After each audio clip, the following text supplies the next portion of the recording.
1D. The delivery of a debtor from prison by paying his debts for him is an emblem of deliverance and redemption by Christ. A man that is in debt is liable to be arrested and cast into prison, as is often the case, where he must lie till the debt is discharged by himself or another.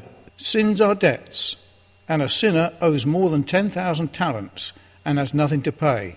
He cannot answer to the justice of God for one debt of 1,000, nor can he, by paying a debt of obedience he owes to God, pay off one debt of sin or obligation to punishment, and so is liable to a prison, and is in one, is concluded under sin, under the guilt of which exposes him to punishment, and he is held with the cords and fetters of it, which he cannot loose himself from, and he is shut up under the law in which he is held until delivered and released by Christ, who, as he has engaged to pay the debts of his people, has paid them, cleared the whole score, and blotted out the handwriting that was against them, in consequence of which is proclaimed in the gospel liberty to the captives, and the opening of the prison to them that are bound.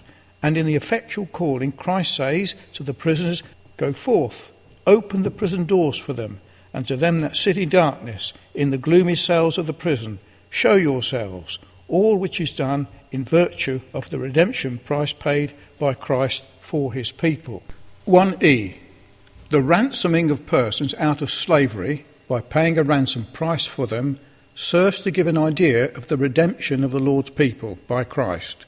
They are in a state of slavery, out of which they cannot deliver themselves. Christ is the ransomer of them out of the hands of such that are stronger than they. His life and blood are the ransom price he has paid for them, and they are called the ransomed of the Lord. Their deliverance from present bondage and future ruin and destruction is a consequence of a ransom found and given. Deliver him from going down to the pit.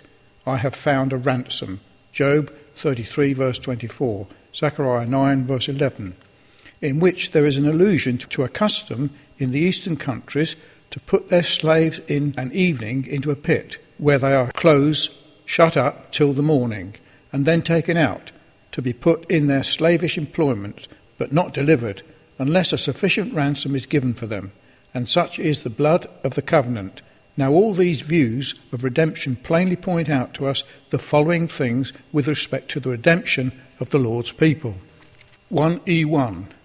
They are, previous to their redemption, and which that supposes in a state of captivity and bondage, they are sinners in Adam, and all actual transgressors, and so come into the hands of vindictive justice, offended by sin, and which will not clear the guilty without satisfaction given to it, which is made by paying a price. Redemption by Christ is nothing more or less than buying his people out of the hands of justice, in which they are held for sin, and that is with the price of his blood, which is therefore paid into the hands of justice for them. Hence they are said to be redeemed, or brought unto God by his blood. Revelations 5:9. Being sinners and offenders of the justice of God, that holds under sin, under the guilt of it, which binds over to punishment, unless delivered from it. It holds them under a sentence of the law, transgressed by them, which not only accuses of and charges with sin, but pronounces guilty and condemns and curses. It holds them in subjection to death, even eternal death, which is the wages and just demerit of sin. The law threatened with it in the case of sin. Sin being committed, the sentence of death passed upon all men. All have sinned. Judgment, or the judicial sentence, came upon all men to condemnation in a legal way. And sin reigned unto death in a tyrannical manner, or, in other words, man became not only deserving of wrath, but obnoxious to it. The wrath of God was revealed from heaven against all unrighteousness and ungodliness of men. And indignation and wrath, tribulation and anguish came upon every soul of man, as upon the children of disobedience, unless delivered from it, through the redemption that is in Christ.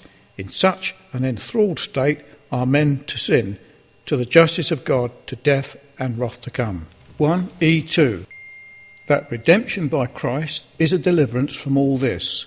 It is a redemption from sin, from all iniquities, whatever original and actual, Psalm 130 verse 8, Titus 2 verse 14, from avenging justice on account of sin, from the guilt of sin, for there is no condemnation by it to them that are interested in redemption by Christ. Who shall condemn? It is Christ that died, and by dying has redeemed his people from sin, and secured them from condemnation. Romans 8 verse 1, 33. And in virtue of this they are delivered from the dominion of sin. For though this is done in the effectual calling by the power of divine grace, it is in virtue of redemption by Christ, by whom sin is crucified and the body of it destroyed, so that it shall not reign in them or have dominion over them. One branch of redemption lies in being delivered from a vain conversation, and ere long the redeemed shall be delivered from the very being of sin, when their redemption, as to the application of it, will be complete. It will be in the resurrection, when the soul will not only be among the spirits of just men made perfect, but the body will be clear of sin, mortality and death, which is called redemption that draws nigh. The redemption of the body, wait for. On the day of redemption, Luke 22, verse 28, Romans 8, 23, Ephesians 1, 14, 4:30. Redemption is a deliverance from the law, from the bondage of it, and from the curse and condemnation of it, so that there will be no more curse, and from eternal death and wrath to come. Life is forfeited into the hands of justice by sin, which life is redeemed from destruction by Christ, giving his life a ransom for it. He, by redeeming his people, has delivered them from the wrath to come, being justified through the redemption that is in Christ by his blood. They are and shall be saved from everlasting wrath, ruin, and destruction. 1E3. That redemption by Christ is such a deliverance as that it is setting persons quite free and at entire liberty. Such who are dead to sin by Christ are freed from it, from the damning power of it, and from its dominion and tyranny. And though not as yet from the being of it, yet ere long they will be, when, with the rest of the members of the church, they will be presented glorious, without spot and wrinkle, or any such thing, and such are free from the law, though not from obedience to it, yet from the bondage of it. They are delivered from it, and are no longer held in it, as in a prison, but are directed and exhorted to stand fast in the liberty from it, with which Christ has made them free. And this will have its full completion on all accounts, when the saints shall be delivered from every degree of bondage into the glorious liberty of the children of God.